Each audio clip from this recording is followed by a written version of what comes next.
is the Wannabe Saints podcast, where we take virtues and try to break them down so they become tangible and applicable to your life. We aren't here to bring you advice, we're here to bring you virtue. I'm Jordan. And I'm Rachel. We're your hosts, and this is Wannabe Saints.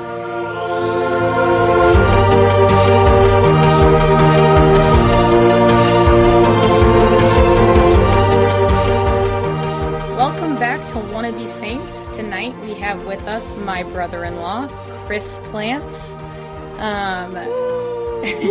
Clapping on my cup. Thank you, Chris, for joining us tonight. And so before we dive into our topic and let the people know what we're talking about, just introduce yourself. Thank you for having me on. Hey, everyone. I'm Chris, and as Rachel said, I am her brother-in-law, and I teach theology at St. Monica Academy in Los Angeles. It's a classical Catholic school out there. I grew up in Los Angeles. I made my way out to Franciscan University to do my master's in theology, and that's where I met Rachel's sister, Becca. And we married.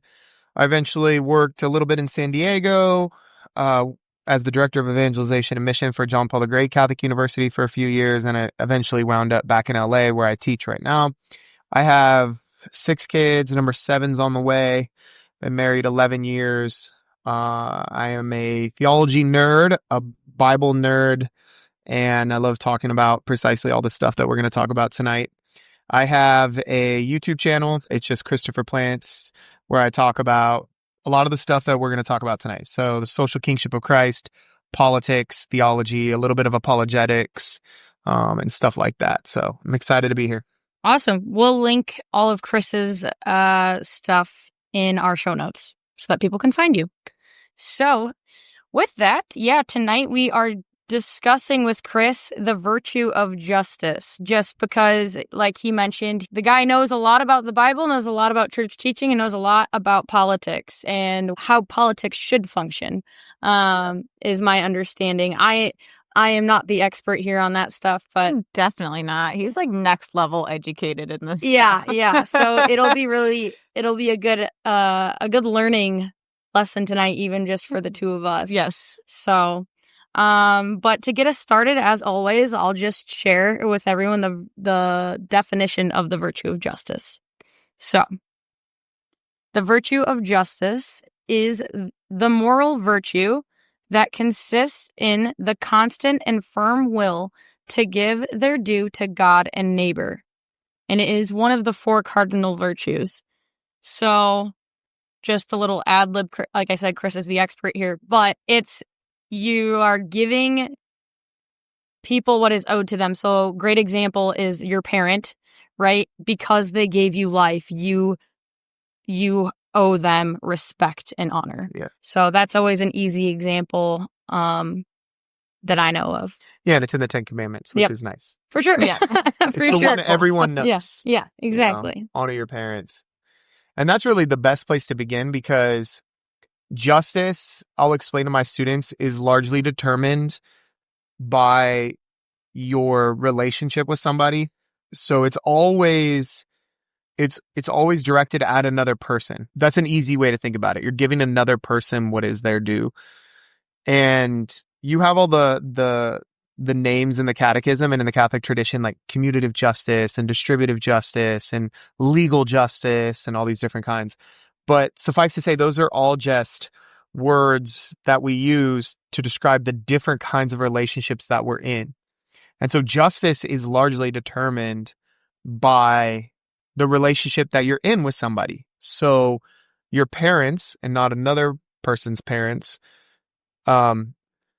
just by virtue of them being your parents, are owed something that somebody else's parents aren't owed, because you're in a different kind of relationship with them. Well, and that's where Aquinas talked about the virtue of justice being the crown of all virtues, because to practice the virtue of justice, or to form this virtue well in your life, it's not only personal holiness, it's outward. Like you're treating others. Yeah. It's causing you to not only look at yourself, and you're forced to look at others, which is also where that ties in charity. It's a really good way to put it. Yeah.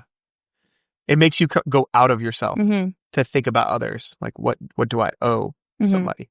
Yeah. And what you said, like, it is the crown of the virtues, and all of the cardinal virtues, all of the virtues depend on those 4 hinge virtues. Cardinal just means hinge. Mm-hmm. So everything, all of your actions depend on you being prudent, having the virtue of temperance, having the virtue of fortitude, but all of those are for the sake of justice. So prudence, the virtue of gathering all the facts and figuring out what's the best decision. Temperance, what is the best way to go about reaching this decision in the right way, the best way possible. Fortitude, the virtue of, if there's an obstacle in the way to me making this decision, me performing this act, I can overcome that, all for the sake of justice. Right? So prudence, temperance, fortitude, all for the sake of justice. So all of the virtues are just these inner habits of the soul, these strengths of the soul, virtues, strengths that you build up so that you can give others what is their due. So I like what you said. Like, we work on ourselves so that we can give others, but ultimately God what is his due, since that's the first commandment, you know? Mm-hmm. Mm-hmm. Yeah. When I was reading about Aquinas and his teachings on justice, it talked about how, charity perfects justice, because giving someone their due is only complete, he said, when it's motivated by love. Mm-hmm. So true justice, the virtue of justice, can't be done without charity. Yeah. Yeah. Yeah, because it has to be for the sake of the other and not for you. So it's just interesting, because when you hear the word justice, you often are like, Fight. yeah, like, it's like, you Yeah. know, give me what is right, give me what is equal. And I think in society, we often, justice is like, warriors. yeah, it's more about me, not about everyone. And what I am owed, what people owe me, that's justice. That's a but good way to put it. You know, or talking about like equal rights, justice, like that's justice. But tonight, like, that's by breaking this virtue down is important, because the concept of today's justice, like, that meaning is lost. Yeah. And because if you said to someone charity goes hand in hand with justice, they'd be like, what? What do you mean it goes hand in hand? And I think another example of how that is true is in parenting. You know, you discipline your child in just ways, not out of you're annoying me and you're wrong and you're this. And if you're parenting well, like, you're doing it out of love. You're telling the kid no to touching the outlet because you're protecting them from what would hurt them more. Yeah. Right? So it's you're telling them no, not to be rude to them, but to protect them, to love them. Yeah. So It's good. yeah. It's good. So just to preface this episode a little bit more, we always say we have no idea where this conversation is going to go, but my ideas for talking on this tonight is hitting on justice in society and politics, hitting justice in the church and what that looks like, not only in a personal relationship to God, but also to the whole of the church. Like, what does it look like to worship in justice with the charismatic movement that is so strong and the traditional movement that is so strong? Yeah. And like, why are we not feeling united, but kind of seeing the justice on both sides? Why are both sides right?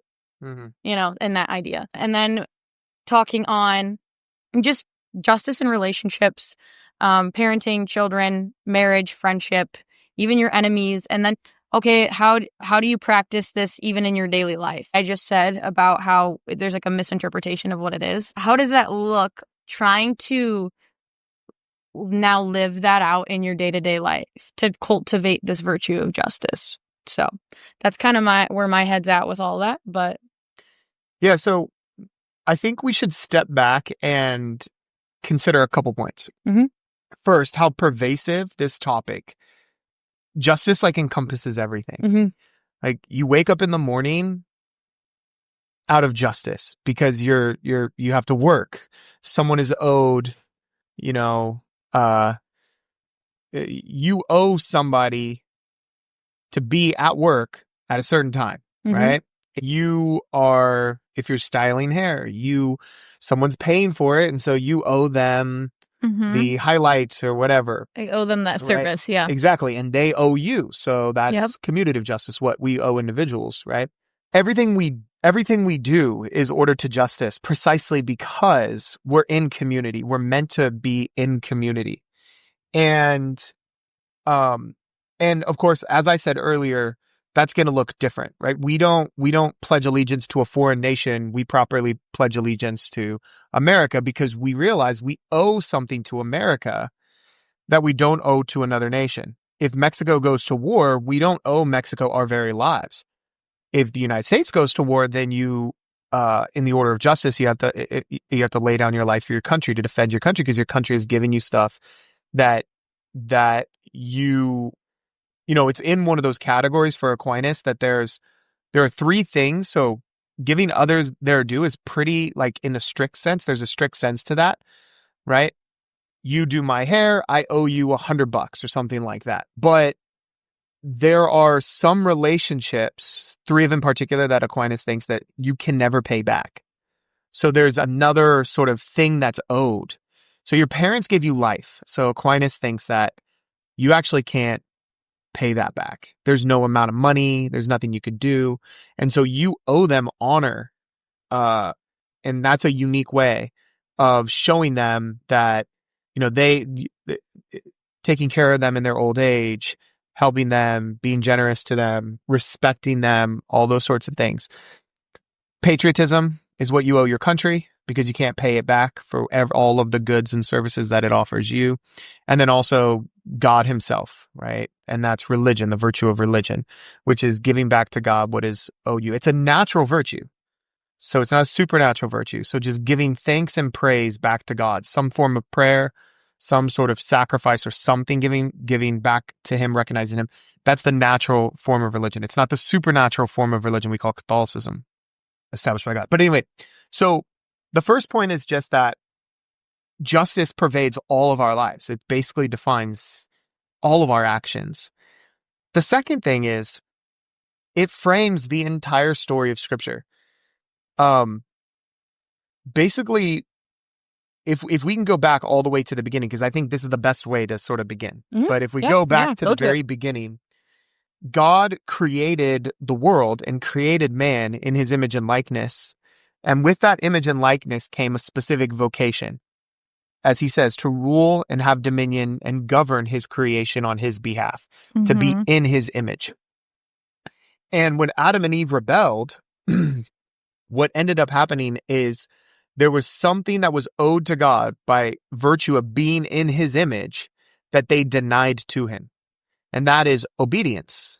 Just like you obey your parents. It's one of the ways that you show honor to them. So when they fell, basically the rest of the story of the Bible is how God can restore that human vocation to rule and govern his good world on his behalf, and how he can dwell with man. But that relationship, because justice was broken, it was denied him, the relationship is broken. Hey, you said you were going to do this. You said you were going to be there on Christmas Eve. Or, hey, you said you were going to, show up on this family vacation and you didn't. Or, or this was owed to me. This kind of respect was owed to me and you didn't show me that respect. And so the relationship is broken. So the whole point of the Bible comes down to the outer frame of it is how can God restore this relationship with humans so that we can rule and govern his creation accordingly. In the book of Romans, which is a very difficult book to kind of get at, Paul talks about the dikaiosune theo, the righteousness of God. And that dikaiosune in Greek is just justice. It really just refers to the justice of God.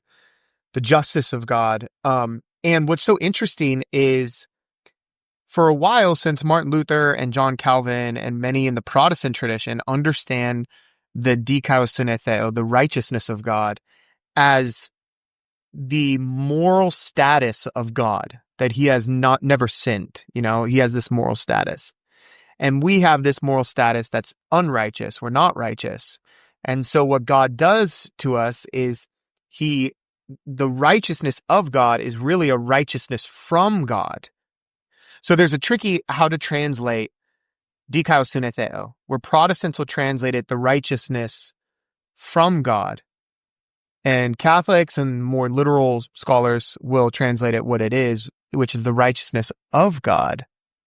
So the righteousness from God for like Luther and Calvin and the Protestants is the moral status of God, of Jesus, that he imputes to your account so that when you go before the divine judge, I have a perfect moral status.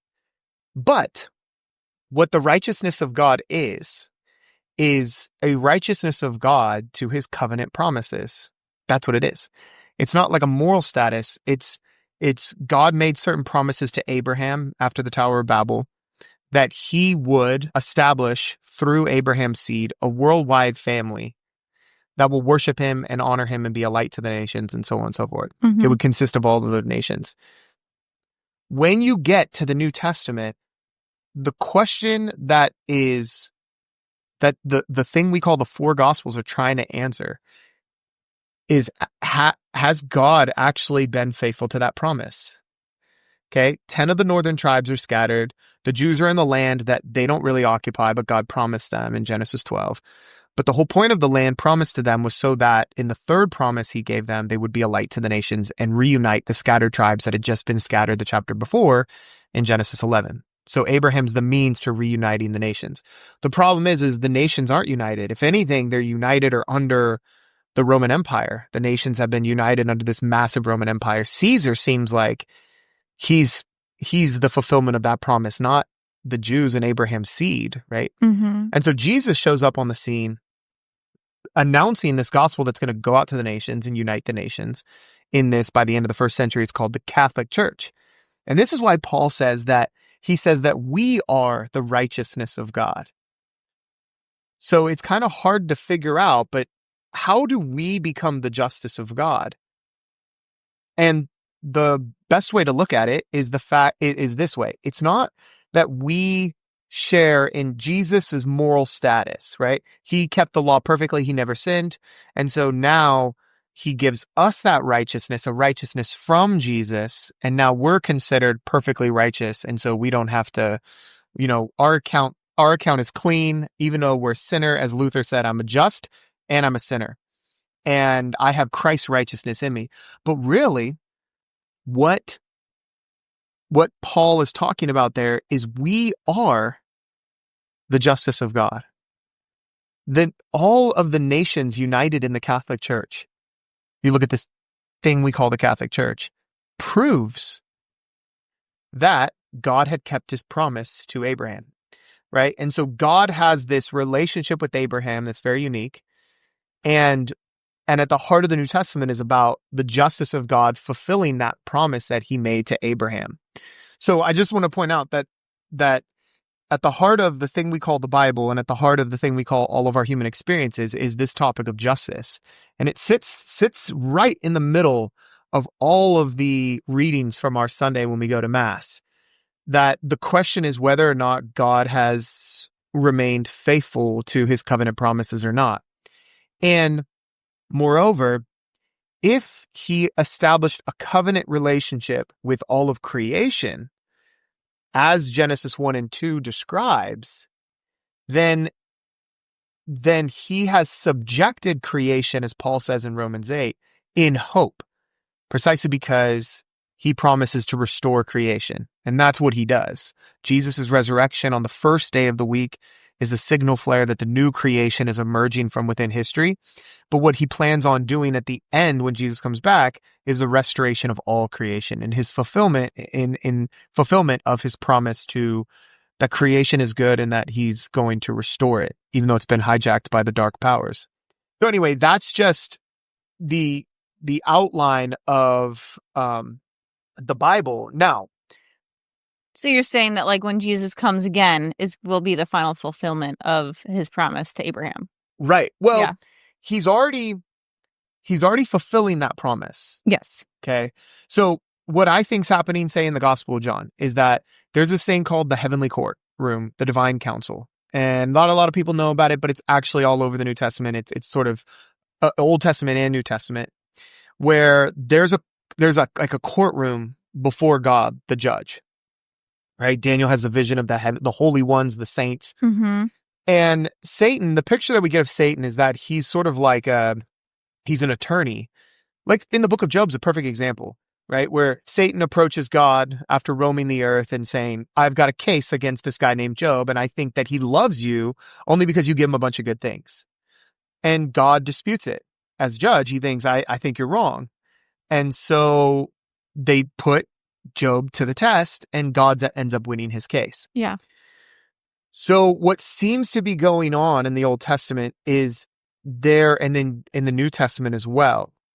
This is what Jesus means by he's going to testify to the Father.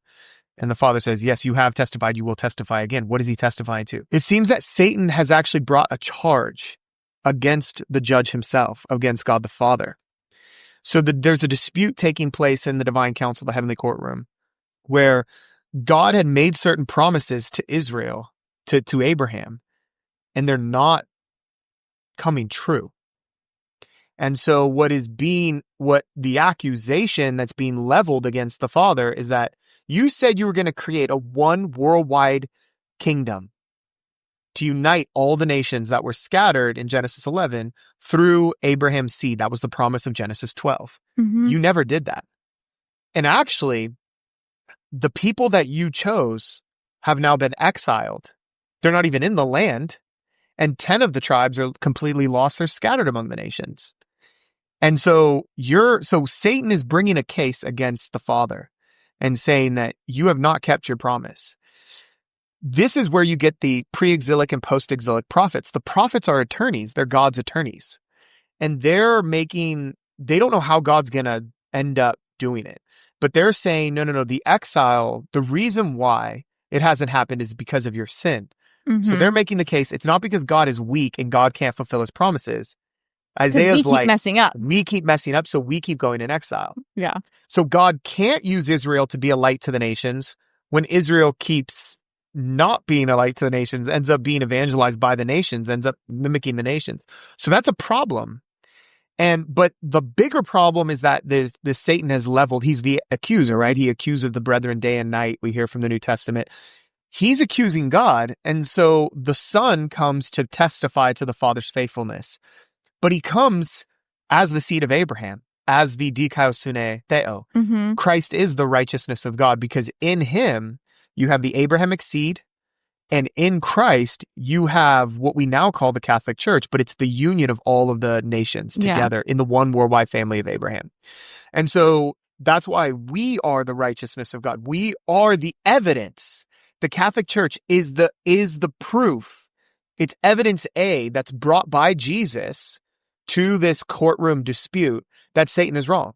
Yeah. So Satan loses in the end because the Father ended up keeping his promises in and through Jesus Christ. Mm-hmm. Okay. So that's kind of the framework. Now, from where we stand, God made promises to Abraham, but if we are the ones that are now having our images renewed in Christ, as Paul says, we then share in his glory and his reign. And that means properly doing the thing that Adam and Eve didn't do and our ancestors didn't do. So we owe that obedience still in order to... Yes.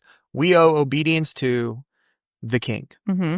That God is the ruler over the world. So this is where if you can get all of this, you're on your way to making sense of why Jesus' first words when he comes back from the dead is all authority on earth has been given to me.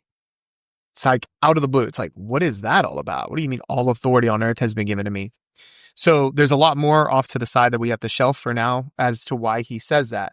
But suffice to say, as Pius XI said, and I want to read it here in a little bit, but I'll kick it back to you before I do. There is obedience that is owed to Christ by all individuals and nations.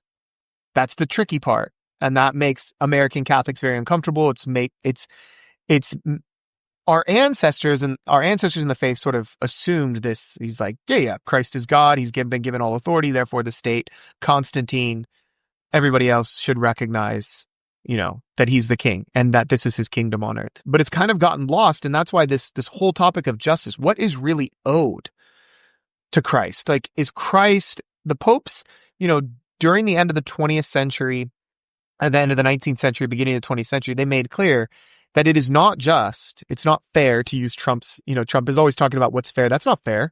They're not, they treated me very unfairly. Trump always talks about that. The person who's being treated unfairly, as the Pope said, is Jesus of Nazareth. Because when you have a political system that basically claims neutrality, the state of Illinois has decided to treat Jesus and Muhammad and Buddha and all of these other religions as equal.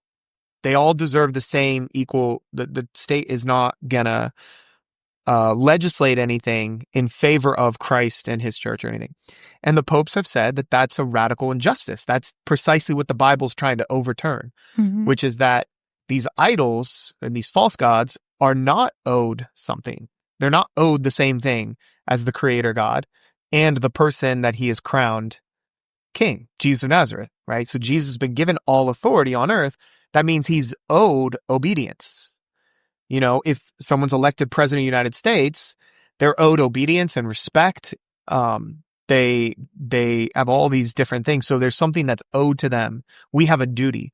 And so we have a duty as a society, as a nation, as a state, as a community, as a home, as individuals, within our own hearts, allegiance to Christ, the King. It's the ultimate form of justice. It's more fundamental than the right to life.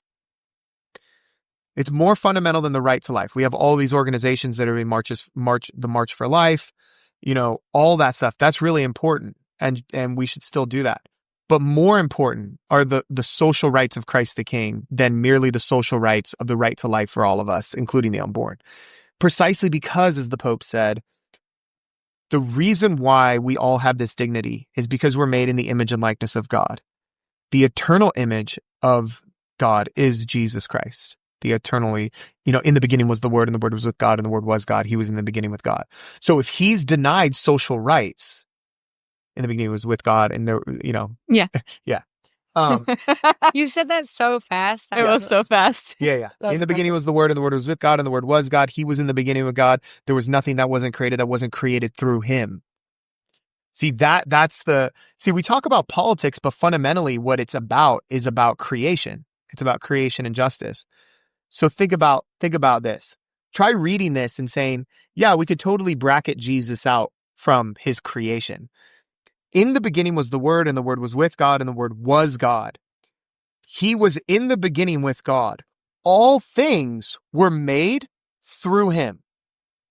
Right? So if you're outside and you make a painting, right? You're like painting something, and someone comes up and just takes it. And they're like, that's mine. I was like, what are you talking about? I did the...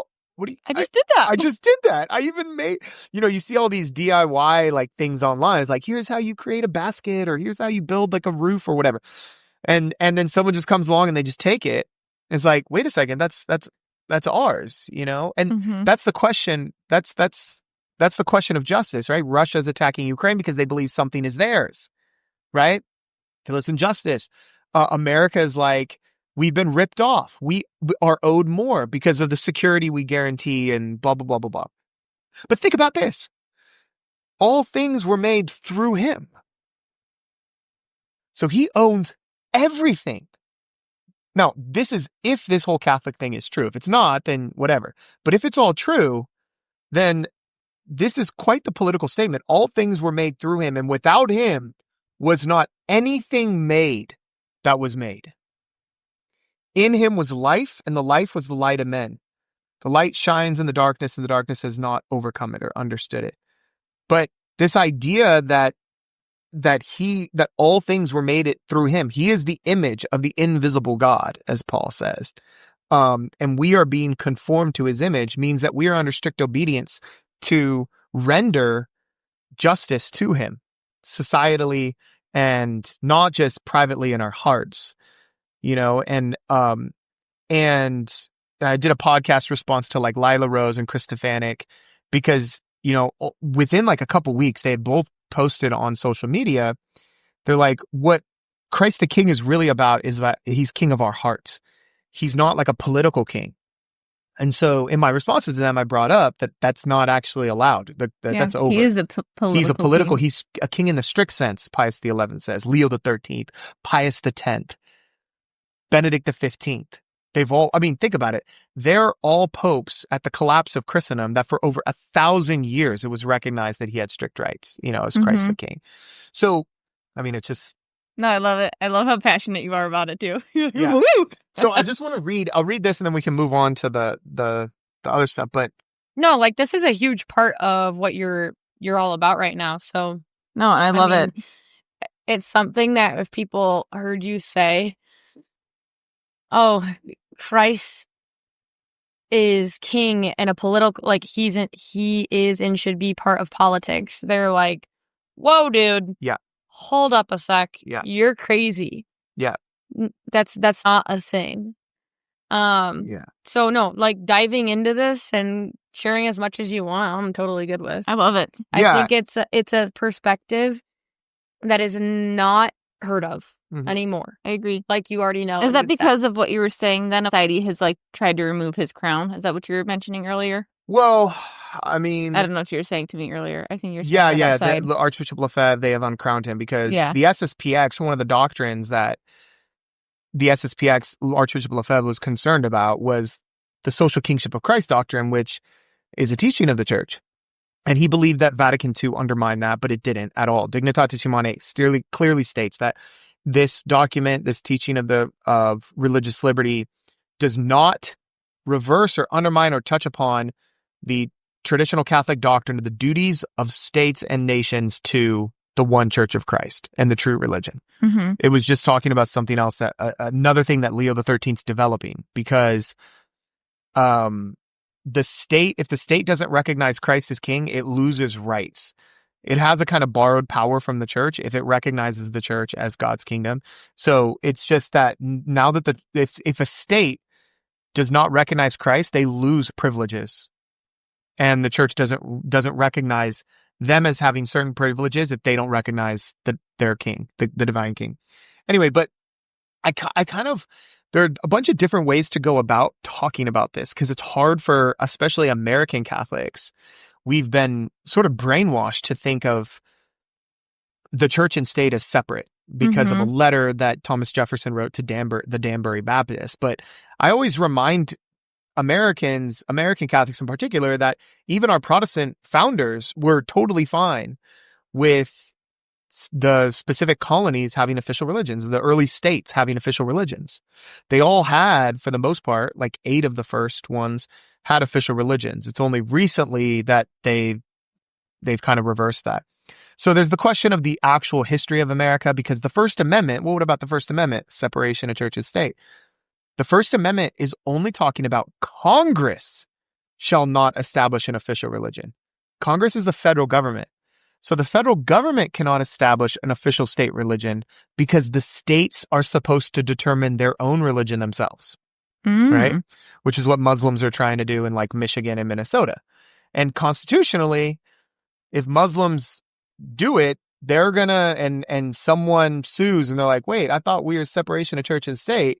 If you have a bunch of judges on the Supreme Court that are originalists, they're going to be like, well, I mean, we were founded as a Christian nation, but there's nothing in the Constitution. The First Amendment only protects the states from the federal government, but the states can decide on their own. Anyway, so put all that aside because that's really not the important point. What really matters is actually the church's teaching here and the framework around it called the biblical story.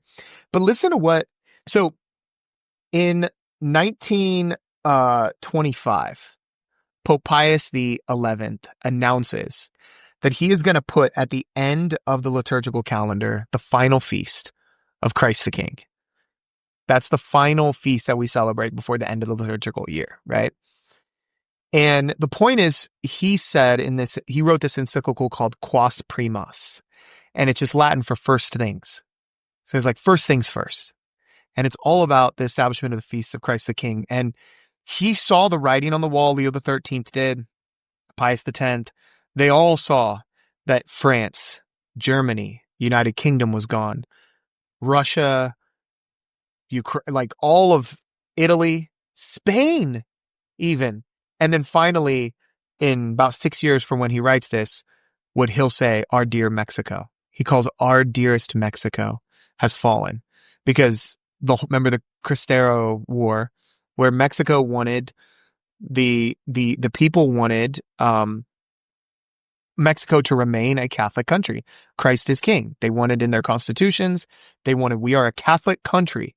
And the Marxists were able to get a foothold and say, no, we want a separation of church and state. And once Mexico falls, then basically you have like Malta, maybe Luxembourg still, but they're all like just Catholic in their constitutions and really name only. But France, the eldest daughter of the church, no longer is an officially Catholic country. And so the reason why I say all this is because the doctrine has been taught, he says, in this encyclical. But the fact is it's not getting through Catholics like in their minds and hearts. And he says the best way, as the church has always done, if you want to finally let a dogma of the church or doctrine sink into the heart of the people, you give them a feast day. Because nothing is more powerful than the liturgy. It's where the doctrine comes to life. So he establishes this feast day of Christ the King, right? But he said it's only going to work if you bishops teach your people what it really means. And then he says what it means. And it's like, it's good stuff. It means the social kingship of Christ. But listen to what he says here because it ties into the justice thing. I'll only read this paragraph, but I would love to just sit here and just read the whole thing. But he says this. So he says the foundation of this power and dignity of our Lord is rightly indicated by Cyril of Alexandria. Christ, he says, has dominion over all creatures, a dominion not seized by violence nor usurped his essence, but by his essence and by nature. Close quote. He says his kingship is founded upon the ineffable hypostatic union. 100% human, 100% God. That's why he's a strict king. He's not just the creator who deserves all honor and worship, but he's also strict king because he's a human, 100% human. Mm-hmm. From this, the hypostatic union, it follows not only that Christ is to be adored by angels and men, but that to him as man, angels and men are subject and must recognize his empire. By reason of the hypostatic union, Christ has power over all creatures. But a thought that must give us even greater joy and consolation is this, that Christ is our King by acquired as well as by natural right, for he is our Redeemer. Would that they who forget what they have cost their Savior might recall the words, you were not redeemed with corruptible things, but with the precious blood of Christ, as of a lamb unspotted and undefiled. We are no longer our own property, for Christ has purchased us with a great price. Our very bodies are the members of Christ. And then he goes on to talk about how this universal dominion of the Redeemer is to basically move out into the social sphere as his rights expand not just over individuals but over all societies. So you can see here that in the order of justice, Pius XI is saying he has dominion over the social order, the political order, in two ways. One, because he's the creator. John chapter 1. Mm-hmm. John chapter 1, he owns the house. You can't kick a guy out of his house. He owns the house. He owns the property. He's got the deed. He's got the permit. The God raising Jesus from the dead was the pink slip to the car. It's like, I'm the owner. That's why he comes back and says, all authority on earth has been given to me. Mm-hmm. If he has all authority, then you owe him something. If a father says, I have authority in this house, that what corresponds to a right is a duty. If he has a right, you have a duty to respect him when you step on his property. If Jesus has authority and a right, the right to all authority, then there's a corresponding duty. And that's what Pius XI is trying to get across here. But also, he says, he also has it by the fact that he suffered and died and defeated Satan to rescue us. Mm-hmm. So he's our hero. Like what any good king does is they fight and die for their nation. Exactly. So now he has it in a twofold sense. He's acquired that right. He was crowned Christ the King over his head by Pilate while they were tearing his flesh off. Mm-hmm. And you say, well, I mean, I agree with Pilate and the Pharisees and Sadducees. He's not really king. It's like, no, if you're a Christian, you believe that the whole point of God raising Jesus from the dead was to affirm the very title that is above his head. Yep. All authority has been given to me. He actually is. They crucified the Lord of glory. Mm-hmm. And so that's kind of, there's more I could say, but that's kind of the thing that I think is going to challenge a lot of people. And I think that, Pius XI says that the salvation, not just of the individual, I love that line. It says the salvation in him is the salvation, not just of the individual, but of all society. And that's the solution. So it's kind of like Mary and Martha. I was thinking about this because a couple weeks ago we had the Mary and Martha thing. Mass reading. Yeah, and I was listening to Bishop Barron talk about Mary and Martha. And I was like, I feel like Jesus, I kind of got in prayer Jesus saying to America, like, America, America, you are busy with many things. You're bombing Iran. You're supplying weapons to Ukraine. You're tariffing everybody to, Yeah. You're doing a lot of things, a lot of good things. And I think Jesus probably say a lot of bad things too. You're busy with many things, says, but you just have one thing to do. Crown me as king. Yep. And that's what the anointing was, right? The anointing of Jesus was the anointing of the Messiah, the Messianic king, which is what she was doing. And it's like, you busy yourself with many things, America, but you have one thing to do. And it's to recognize Christ the King and his kingdom on earth, the Catholic Church, his ambassador, the Pope and the bishops and stuff like that. So there's that. I mean, all of justice flows from that. And if you don't give God his due, then nobody in the house is going to be respected in all sorts of rights. We're not going to treat each other with dignity and respect. Once you see that the way you treat this other person is the way you're going to is how you're treating Jesus himself, the Lord of the universe, we're playing a different ballgame rather than pretending everybody has dignity. And when we don't really have a foundation, there's no foundation to it. Going though with this but shifting into this charismatic and traditional movement, I think this is a good time to bring it up. There needs to be unity, right? Yeah. Like it used to be, oh, you're Catholic, I'm Catholic, awesome. Like, and now we have common ground. But now it's, oh, you're Catholic? What kind? What kind of Catholic are you? Yeah. Oh, you're charismatic. I'm out. I'm like, nope, no thanks. Want nothing to do with you. And I only bring this up because I do think justice can help people who maybe lean one way over the other to come to unify our church again. Because they're the same way that we're not recognizing in politics that Christ is king or the dignity of a person, right? Where we're somehow, whether we're charismatic or traditional, looking at the other side and being like, I'm better than you, and like not recognizing the dignity or the fact that they love God or that you can respect like like how they live their faith or whatever. And that there's a lack of unity and now everything is critical and everything is, and we've lost like that point. Yeah, I'd say that. I guess kind of hitting on that. I kind of just want to go back to like Vatican II, where the church, I feel like everyone's always like, that's where it lost its tradition was after Vatican II. Yeah. But I was reading in the Catechism, it's the last sentence of paragraph 1124 in the beginning of 1125. Liturgy is a constitutive element of the holy and living tradition. For this reason, no sacramental rite may be modified or manipulated at the will of the minister or the community.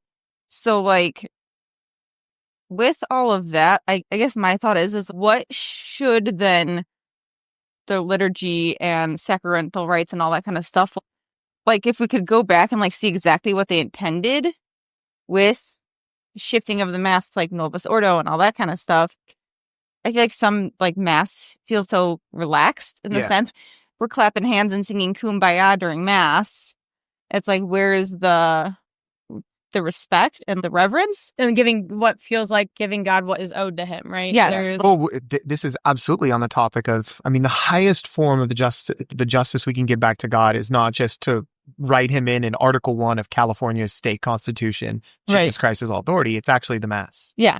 The Mass is the highest form of honoring and worshiping God the way he's asked. And that includes all the other stuff that flows from it, which is the social rights of Christ the King and everything. But the Mass is what he has, the King has commanded us to do. Do this in remembrance of me. It's like, okay, whoa, that's the most important thing. So when it's treated willy-nilly, the church is getting at, something has gone wrong. Right.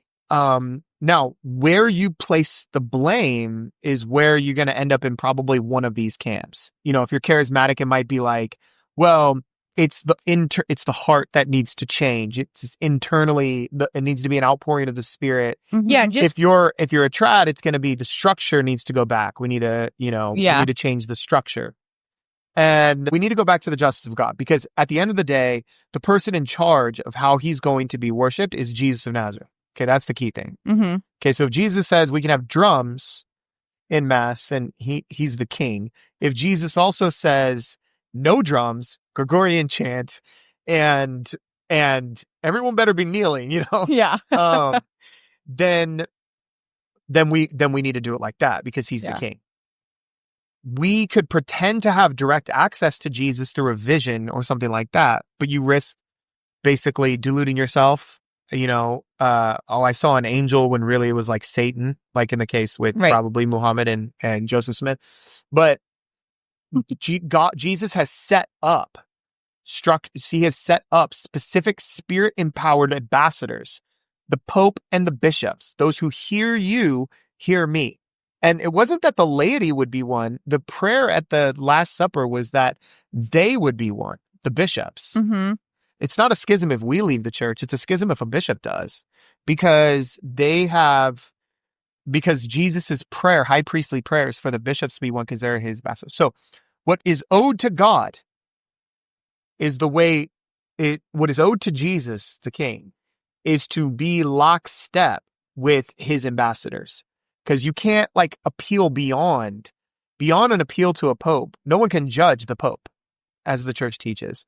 So you can judge the decisions, like some of the prudential decisions and stuff like that, but you have to be careful at how you respond publicly and tone and stuff like that. But suffice to say, you want to try to give what is Jesus' due, which is, if there's an ecumenical council of the world's bishops and they call for a reformation of the liturgy, sure, a later pope or a later council could go back to that earlier form of the Mass, but you have no other access to discern the spirit of the times than looking at the Pope and the bishops, who are the guardians of the tradition. They're the guardians of the church. And at the end of the day, Jesus is the one that's going to have to fix all of this. Mm-hmm. And by the way, I'm saying Jesus can fix it. I like Vatican II. I do like the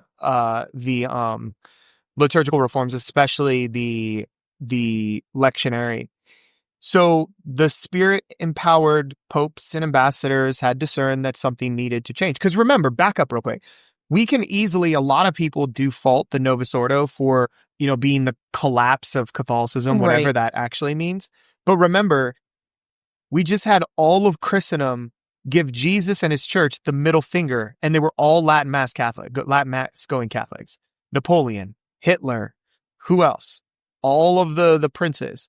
Latin Mass Catholics did not care, refused, they embraced liberal progressivism, and right. So you're not going to say, well, it's the Latin Mass that caused that, right? But I think the church rightly discerned the laity are not being as well formed. They need to be properly formed, and they saw some of the liturgical reforms as a way to do that. So, I guess to tie in justice. Well, first of all, giving God his due is also honoring the traditional Mass. Right. What we call the 1962 Missal, or the form that our ancestors worshipped for a long time, worshipped the way they worshipped for a long time. And honoring that is really important. But ultimately what Jesus established in Matthew 16 was not a form of the liturgy, he established the papacy, where we have the living tradition there. So, the obedience that is owed to the Pope is supreme in his power. So he can reform the liturgy however he wants. Yeah. And that's what's owed to Jesus and the church. Well, but also even just going off of, if you prefer the Latin Mass or you prefer Novus Ordo, you prefer maybe a little bit more of like a charismatic Mass.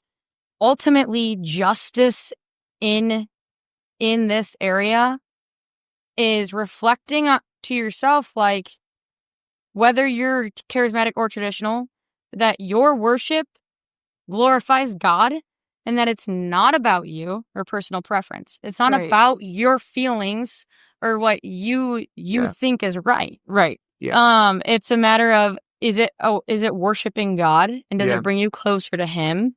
And I think also when you're in Mass, reflecting on yourself of like, am I worthy to receive him? And am I going to receive him reverently? Yeah. Mm-hmm. Out of justice for him. Yeah. I think both the traditionalists and the charismatics, what's great about them is that they understand the reality of God. It's like charismatics will just go up to someone on the street and just pray over them and believe that Jesus can heal their broken leg in a matter of seconds. Or they believe the Spirit is there present with them, and they just, this reality of God has hit them in such a way that they are moved in such a way to act a certain way that you're like, wow, you really believe this whole thing is true, don't you? Like, you really think this person, by praying over them or praying for something, God's going to move mountains, It's like, wait a second, that actually sounds like Jesus and sounds like you actually believe. But then you also have the traditionalists, they're called, they go to Latin Mass and we're like, wait a second. They challenge they challenge people in the church who's like, if this is really Jesus Christ, present body, blood, soul, and divinity, and you're receiving him like on the hand and nonchalantly, and you're distracted, there's no reverence, like, what in the world are you doing? So you look at the traditionalist that's like, this isn't about my feelings. I want to worship God in the most reverent way possible, because we're talking about the body, blood, soul, and the divinity of the person that God just gave all authority on earth to. So you can see, like, there's that tension. There's always been that tension throughout the church. Yeah. Of different ways of trying to honor God best, because these people are soaked in the reality of God. Like Luther was, Pope Benedict talks about how Luther was just someone captivated with the justice of God and with the love of God. And he had this great faith in God. He just did it the wrong way. But I mean, that's a radical case. It's not like the Catholic charismatic and TLM crowd, because he broke away in a radical way. But also you see some people do break away. I mean, you've got in both sides. You do, because like you brought up the SSPX Yep. before, and you're bringing up Vatican II, and I mean, this could get us like pretty off topic, but it's like you're bringing that up, and it's, some of them believe that the last true pope was Pope Pius X. And so because of that, it's like, well, then they don't even believe that Vatican II is valid, or that Pope St. John Paul II is even a valid pope or a saint. Yeah. They don't believe in any of these things. And like, that's where it's like, well, that's crazy, and it's disordered. And that's the thing, is like, whether you fall into a charismatic side or a traditional side, whatever, you need to be ordered. And that's in anything in life, right? You need to order your thoughts, order your action, it's God first. And that's it. Your emotions and feelings about whatever can come after that. But when we put that above our love of God, or what we owe to God, I feel like that's where then that people get extremely prideful, and it gets twisted, because they're sitting there thinking, I love God and I want the ultimate reverence for him. And set after Pope Pius X, it went downhill from there. God said the gates of hell will not prevail. Yeah. So you need to take a step back and like realize you're not greater than God. He cares about his church more than you care about his church. Like, there's a disorder there in your thought process and and all of Yeah, that. and are you sacrificing and praying more than you're just talking? Yeah. And gossiping and Yeah. like that sort of thing. But I think that's a great perspective, Rachel. I mean, that's what I take. Say, okay, well, this is your church. This is your thing. So I'm not going to go to hell. This is a tough situation.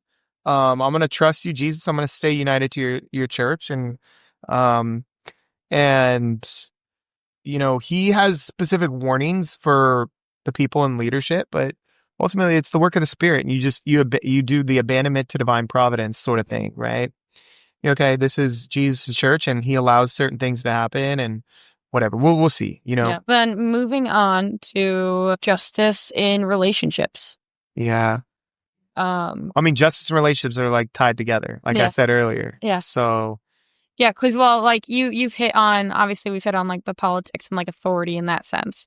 And we briefly hit on how we owe our parents, right? I guess we could just kind of touch base on that again, starting with parents and you, as a child, what you owe your parent, and then kind of move into marriage and stuff like that. Yeah. So, yeah. I think this part of it is going to make justice feel like kind of almost like a little more tangible. more tangible, and to be okay, how can I live it this daily? Because like in my relationships with. Yeah. Well, you'll recall that J.D. Vance caused a storm to stir on the national and a little bit on the international stage because Cardinal Prevost, who's now Pope Leo XIV, even, you know, responded to it, where he cited Augustine. He talks about the ordo amoris, the order of love. And you love those things that are, those people that are most, they're closest to you. You know, it's easy in the Screwtape letters. What Screwtape's trying to do is he's trying to get his patient to fall in love with humanity rather than to do what Jesus said, which is to fall in love with your neighbor, right? Because falling in love with humanity is easy. You're like, oh, come on, help me raise money for this person all the way in the eastern part of the globe. And I don't know them, but I know they must be suffering, whatever, you know, and I'm going to give money to that, or I'm going to raise a voice for them, rather than the neighbor next door who's really getting mad because, you know, your grandkids are removing rocks from their thing, or, you know, or they're, and you're like trying to love them as best you can, or your sister-in-law Rachel, who's really annoying. No, just kidding. Yeah. You know, or they say something. It's like it's easier to fall in love with humanity than it is your neighbor. But Jesus commanded us to love our neighbor. So, starting locally, like it's hardest to love. It's easiest, but it's also hardest to love the person that's living in the same house. You know, your brothers, your sisters, and stuff. And then you go from there. I owe something to these people in this house that I don't owe. That person across the world. Yeah, exactly. Or even the person next door. You kind of move out from that. You can have the parent who's happy to see everyone else, and then they come home and they're like the worst version of themselves. Yeah, like exactly. That's a good point. What is that? Yeah, that's a good point. What kind of person are you? Yeah, because it's your family that you should love most, or try to be the best version of yourself for. Yeah, exactly. That's really good. Yeah, that's really good. Yeah. So moving into parenting real quick here, like I wrote down a couple bullet points under each topic of what would be like examples of justice in the relationship. So if you're a parent, I'm not one, so feel free to add in or correct me. But justice in parenting is not treating each kid equal, right? So, you know, the one kid, their love language is physical touch, and the other kid doesn't care about that but wants quality time. No matter how many times you hug them that day, they're not going to feel loved. They're going to be, I just want to talk to you. But if you're not making the time for them in that sense, then that's not justice. So justice in parenting would look like, I think, making sure you're loving each child in the way that you know that makes them feel loved. Are you calling me out right now? No, just kidding. No, actually, you're really good at this. We talked about this with in our motherhood episode with Becca. You came up. So yeah, and how you're really good at making sure that each kid is it's like you'll ask the question, all right, who are you struggling with, or who's flying under your radar right now? You know, and if it's the same kid for you both, you're like, all right, Can you pour into this kid this week? Yeah. And that's beautiful. But that's where I was just about to say that this isn't something that means that you have to like every day be like, this kid I hug you, this kid I talk to, this kid I, like Yeah. it's a matter of just making sure that you're actually loving the people in your home the way that they need to be loved. Well, and I think going all the way back to, and you're good at what I'm about to say right now, is being attentive to the what other people need. Because you might say you love them and then you're like, I'm sorry, I didn't realize like you needed help with this, or I didn't know you needed this. And I think being always outwardly, going back to what we said at the beginning, justice is an outward facing virtue. Like if you're closed in on yourself and you're selfish, you can't be attentive to the needs of others and give them what they need. So you have to constantly be thinking, okay, life is not about me. Like all of the days I have in this day are about making sure I take care of myself so that I can give of myself, but I need to spend my life giving of myself. And you see some of these lifestyles that people are living where it's just all about them. And then you see a total collapse when they enter into marriage. Where they're just living single lives, doing everything for themselves. And then it can't even, they get into marriage and they have a kid and they're just like, they have like a mental breakdown. They're like, your life is not your own anymore. It's like right? You can't do fantasy football, or you can't like go to your friend's thing every week. You have these new people that you've entered into a relationship with. And so I think you need the other virtues, right? You need the discipline in order to give of yourself, to give what people deserve, to give. And this quote keeps popping in my mind of Mother Teresa saying, if you want to change the world, go home and love your family. Yeah. Like that is justice. Love your family. Love your neighbor. Love who's actually in your life day to day that you go home to, and not just the stranger on the street. I know. Don't just hand the $20 to the homeless guy and then you close the window and then you're screaming at your kids because you're the one who wants to sit on your phone at the light and you can't hear the video you want to watch. What is that? What are you doing? Yeah. That's disordered. Yeah, no, totally. Yeah. That's so good. Yeah. So that's just one thing I wrote. I also just wrote about consistent discipline. Following through in discipline, but also disciplining your child. Discipline is love. Disciplining your kids.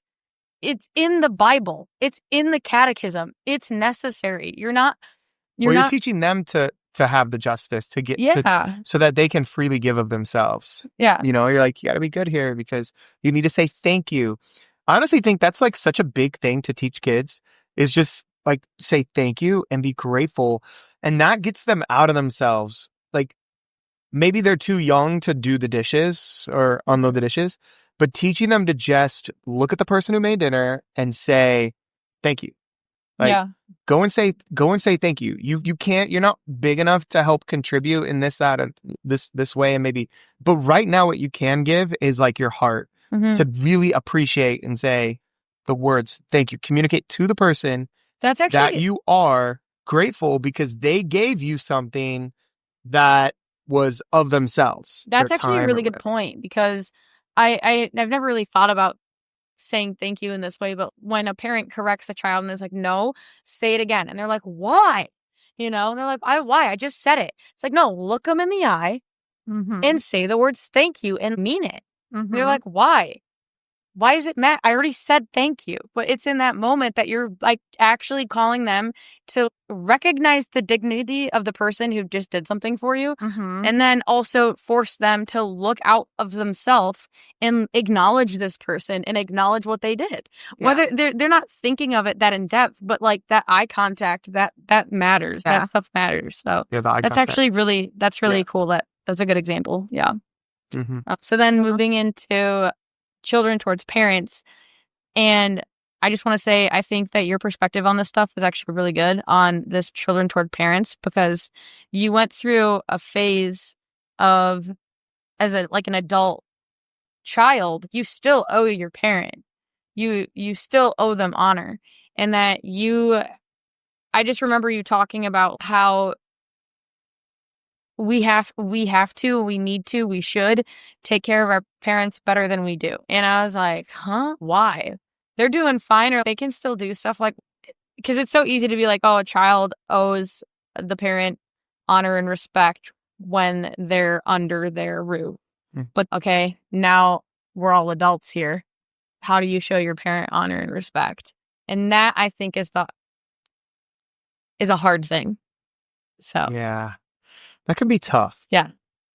That can be tough because the relationship is changing a little bit. Yep. Because now you have primary obligations to possibly other people, like a husband. Now you're under your husband's authority. Mm-hmm. So you're primarily obedient to him over your father. And then as an adult, as kids get older, the relationship changes, right? Mhm. Because you don't discipline them the same.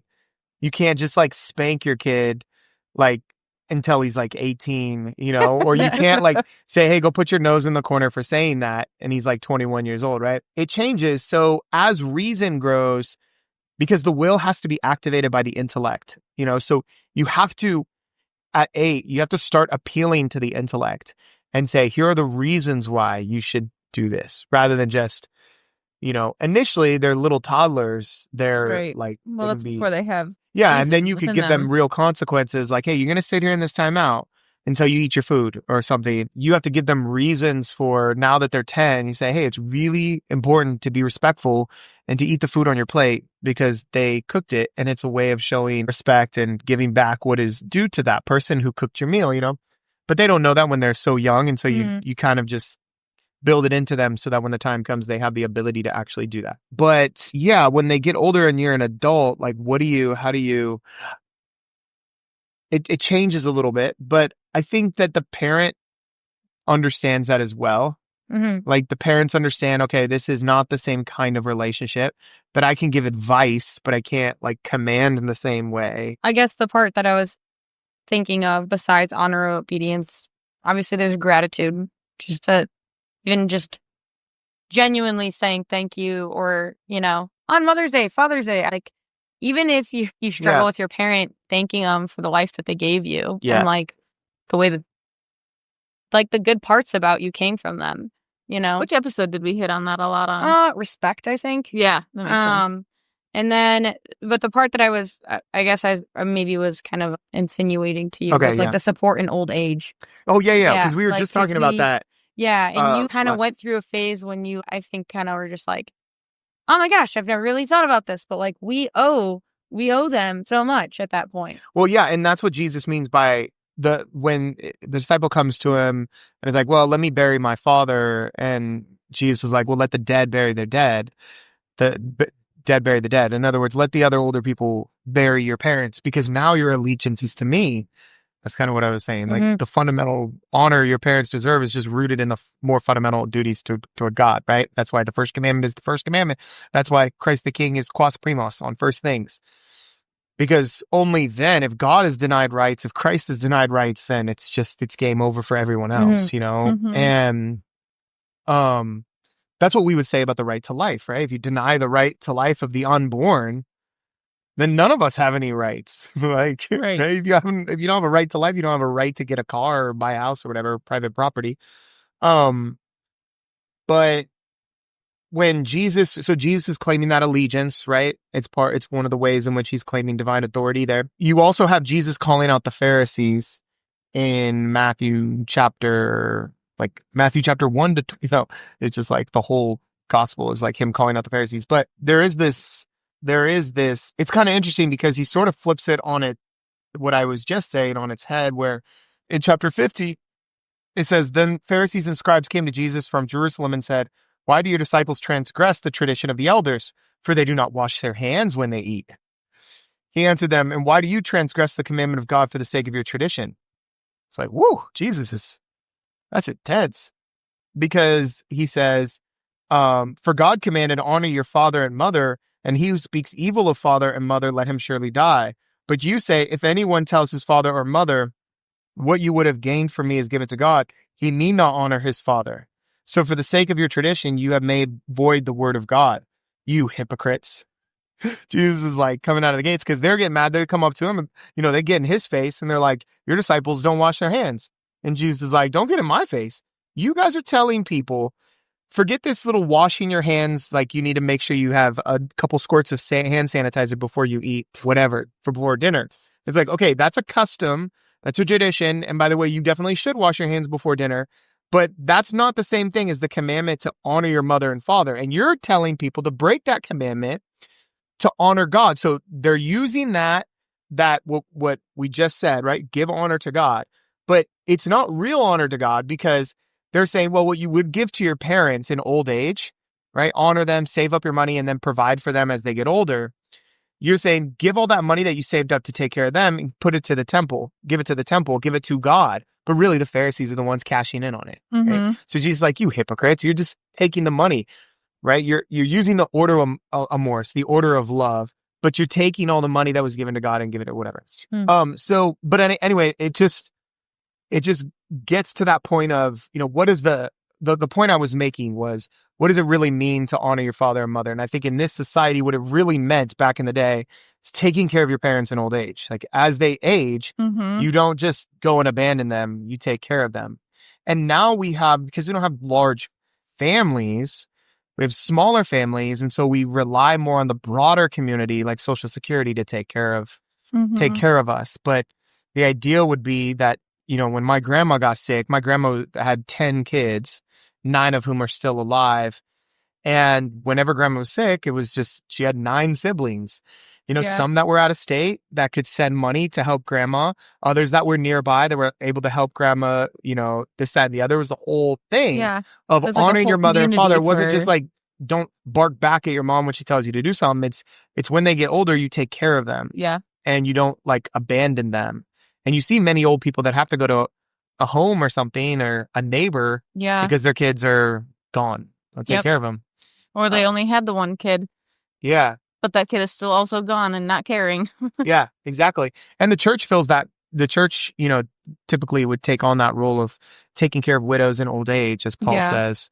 Say, hey, you guys, if their family abandons them, we don't abandon them. The church comes in, and takes care of them. Yeah. Yeah. That's one way to honor your mother and father.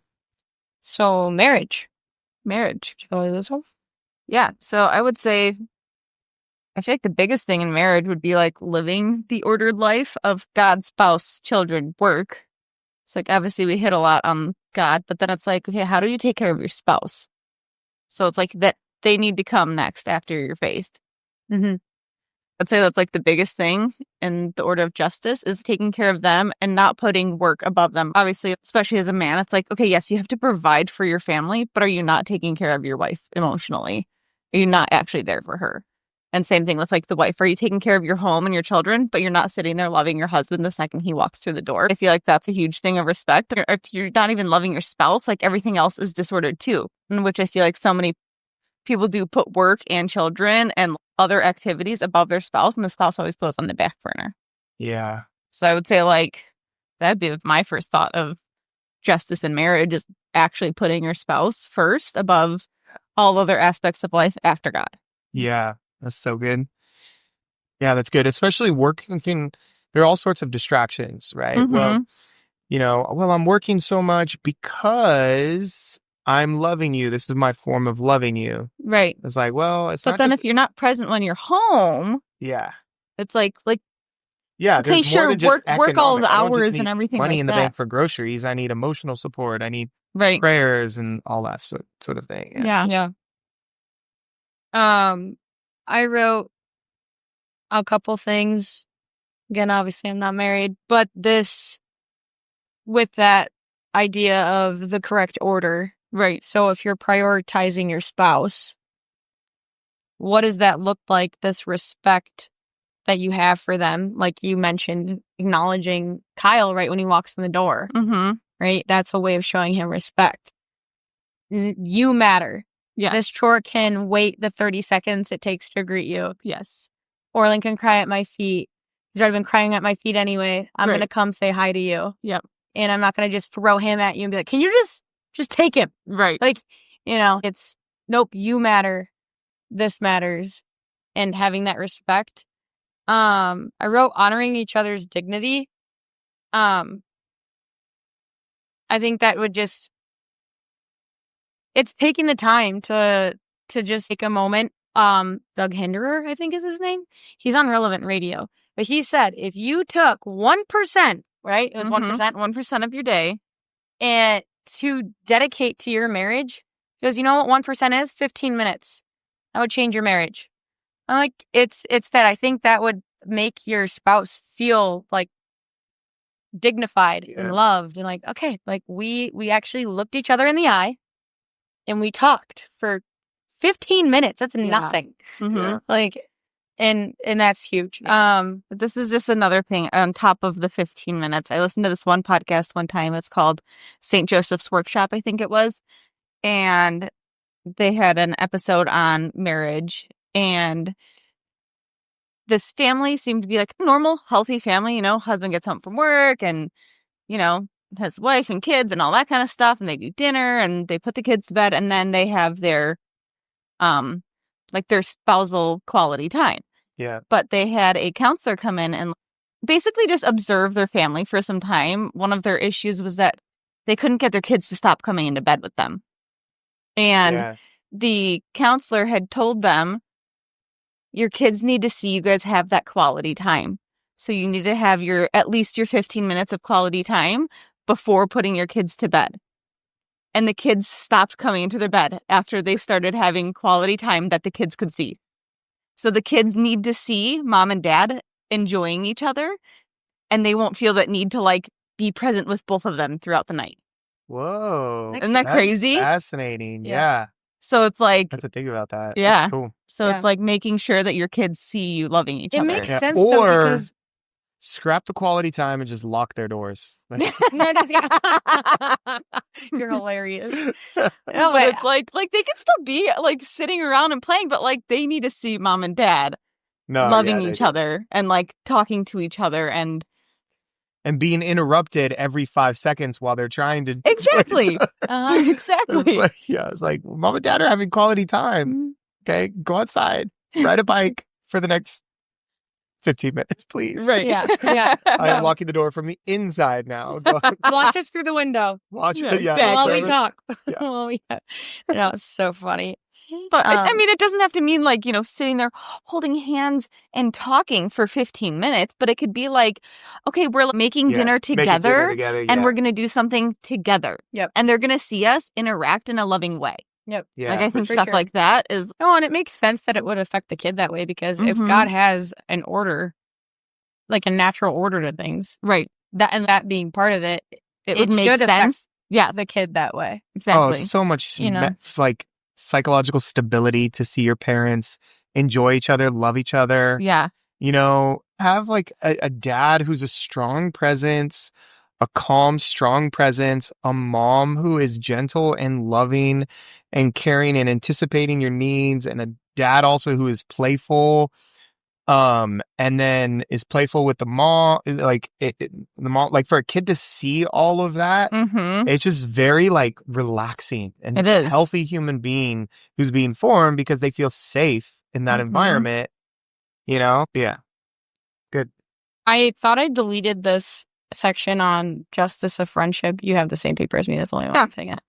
But truly, if you want to know how to have justice in friendship, go listen to our friendship episode. It would be everything that I say in that. Yeah. For me, but bullet pointed, it's honesty, it's encouraging virtue, it's calling each other out, and paying attention to somebody's needs. Yeah. That's that. Yeah. Friendship is one of the highest spiritual goods. It's really important. If you want to know, like this one is actually one that could go on for a while, which is why I was like, go listen to our friendship episode. Yeah. Because like it's like definitely one you can deep dive into. Yeah. So I'm not brushing it over because it's not important. There actually is a lot to it. So just bullet pointed. It's like you have to figure out what kind of friendship you have with somebody. Yep. And then that determines what you owe them. Yep.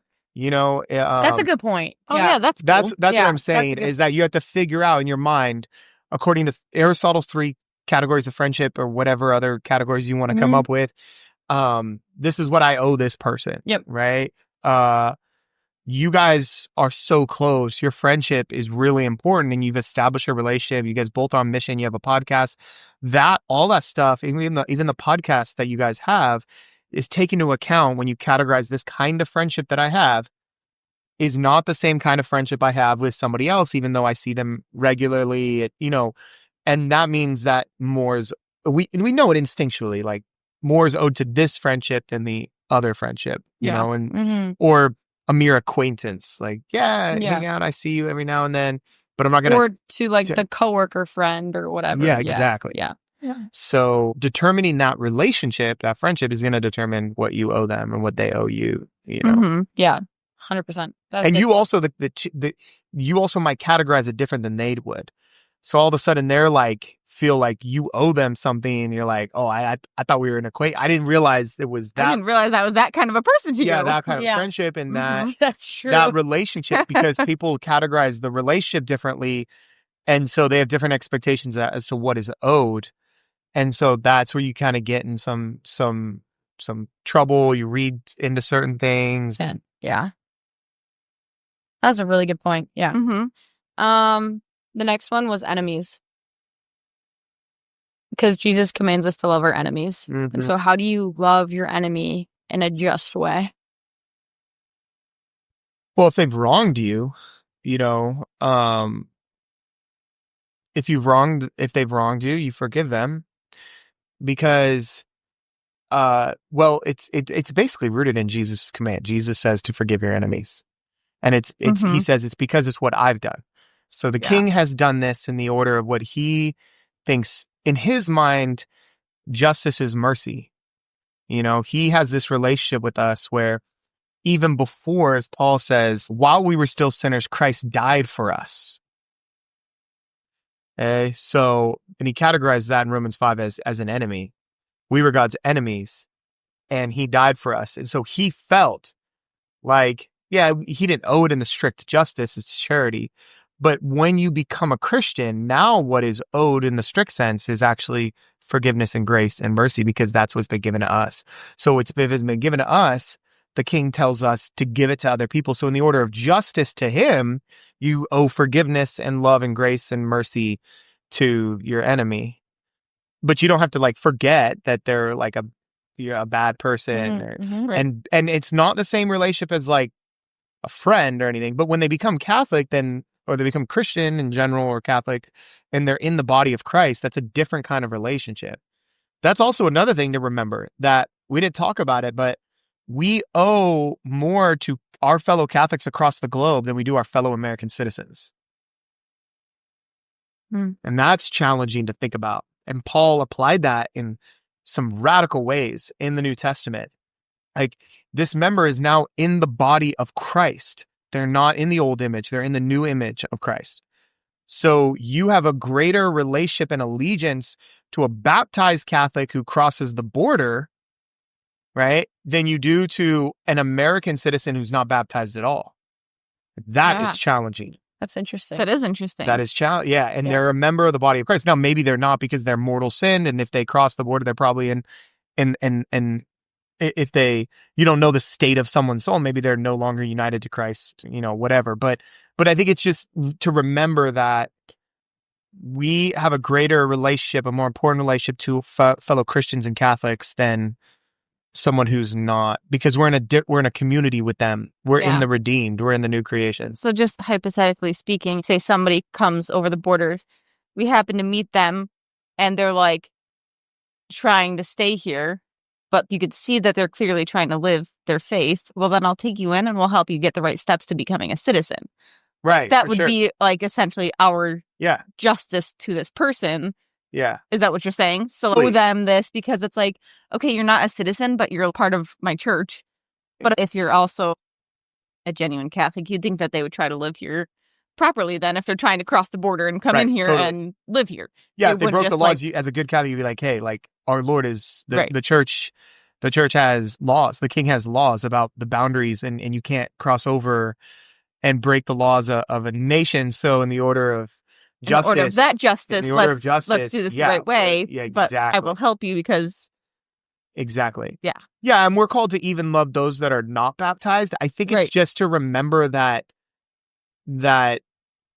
when we gather on Sunday, whether it's an illegal, it's someone who's not an American citizen or someone who is an American citizen, there is an allegiance among that community of believers that we owe one another that is different. We're in a different relationship with our fellow baptized members of Christ. Yeah. And Paul has all sorts of things like that. Like he says, don't sue. He's like, why are you guys suing each other? You know, it's like, you can't sue each other. Like, he's like, so you were wronged? Better to allow yourself to be wronged and lose whatever that person stole from you than to publicly undermine the union of the nations that Christ has fulfilled in gathering people from all around the nations and giving off this idea that we are opposed to one another and so on and so forth. Paul makes this argument, but I think that it's just important to remember that we are all in Christ's new creations, and that means something. I don't know exactly practically how that all works. Yeah. But that is something to think about and contemplate. What does that mean for me to be in a different relationship with Catholics across the world? And that means something more important than just the relationship I have with our fellow citizens, even though that's important too. You owe justice to your fellow citizens. Yeah, I love that. Cool. Yeah, like here he says in Galatians 6, if I could just, I'm just going to hit on this point because Paul talks about this text just came to mind in Galatians 6. If you want to turn there, you can. He says, oh man, verse 10. So then, as we have opportunity, let us do good to all men, and especially to those who are of the household of faith. It's like, what are you talking about? There's an order of Morris, and that the household of faith is the highest. Is like, because Makes we're talking sense. family. We're not, and even more than our natural family.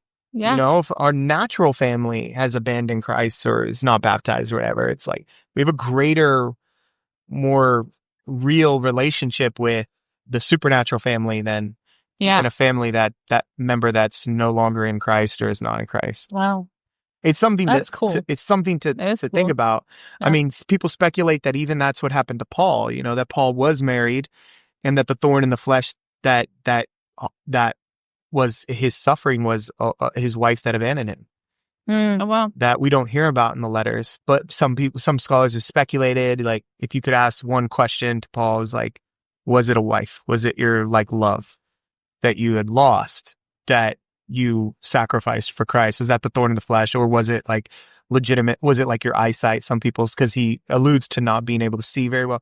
Was it your eyesight? Was it the fact that you stumbled over your words, as he tells the Corinthians, or like what was it? But some people say that it might have been part of the family that he had, the relationships that he had lost. He had lost many relationships for the sake of that one relationship. Yeah. You know, not just a career. People talk about, well, he chucked over a career, a very like lucrative career as a Pharisee. Well, it's just not the career. It's he lost his friends. Yeah. He went back to Tarsus and all his buddies are like, dude, don't talk to us. His family, possibly a wife.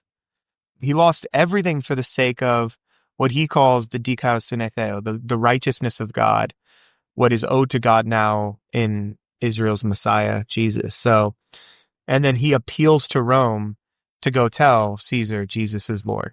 And that's the ultimate justice in his mind, you know? So anyways, sometimes you sacrifice certain relationships for the sake of other, but that's just something to throw out there. I don't know about all the practical implications, but Paul there hints at it, right? Do good to all men, but especially those of the household of faith. Mm-hmm. You know, that you should be very attentive to Catholics, to our fellow Catholics, our fellow Christians, and make sure that they're being taken care of. Like, do good. Yeah, so I'm just repeating myself, but something to think about. Yeah, for sure. Cool. Well, then, since you said people want to ask Paul one question if they could, Chris, we're going to ask you one question since we can to close us out. If you could just summarize for people, what is like the one thing that you would want people to take away on the virtue of justice? I would say that if our justice is not properly ordered to God, then justice will not. There is no justice. There is no. Well, I guess there could be, but it's that's the highest justice that we owe everything to God. That first commandment is everything. It grounds all the other justices or injustices that are outlined in the 10 commandments. The bottom 9 flow from the number 1, and that I would say take that away and think about really how that might play into your relationship with friends, family, and society. That are your relationships rooted in giving justice back to God? That at the heart of our relationships, which are determined by justice or justice determined by relationship, there has to be God. And so if he's being undermined by a relationship, ultimately it's an injustice, So just remember that all of the rights that we have, that we owe to one another, the duties, they all just flow from the fact that we owe everything to God. And that's the proper ordering, both individually and societally, in society. And as Jesus tries to explain as best as he can, he takes precedence over everything. And I remember as a kid, struggling with this idea that unless we love you more than mother and father, we're not worthy of you. Like, what? And now, years later, I'm thinking to myself, oh, that's the proper ordering. And it's not so that we don't love our parents. It's that so we can more properly love our parents and love those around us. That if God's rights are undermined, then all the rights and relationships we have are not properly grounded in the truth. Yep. Love it. And I'm going to skip an examination for tonight because I don't think there needs to be, because justice is the crown to all virtue. Yeah. And there is no need to have a in-depth examination on this virtue alone. Everything that Chris just said is what you need to reflect upon. What is the order in your life? Where do you put God in relationship to parents, to family, to friends, to society, and all of that? Yep, I agree. So thank you, Chris, for joining us tonight. It was a pleasure having you. Really glad this worked out. Thanks so much for having me, guys. Yeah. Girls. And and we will link everything in the show notes that you can find: Chris's YouTube, his Patreon, his Twitter, not Twitter now, it's X, whatever. He's on a couple different platforms. His content's awesome. I highly recommend it. And if you want to sign up for Bible studies too, you can find that on Patreon. I do Bible studies once a week, typically Thursdays, and then book studies on Wednesdays and stuff like that if they want to join the group. Yeah, and if this didn't convince you that he knows this stuff, then sign up so you can be convinced. Exactly. So, and not only check out his Patreon, check out our Patreon. We would love your support. Leave us a rate and review. That is super helpful for people finding our podcast. Share it. Email us if you have a question or a topic you want us to cover. And until next time, bye. Bye. Thanks for listening to the Wannabe Saints podcast. If you have a question or topic you would like us to cover, reach out to us at wannabesaintspodcast@gmail.com or on Instagram at wannabe_saints. You can find the link in our show notes. Thanks for listening, and God bless.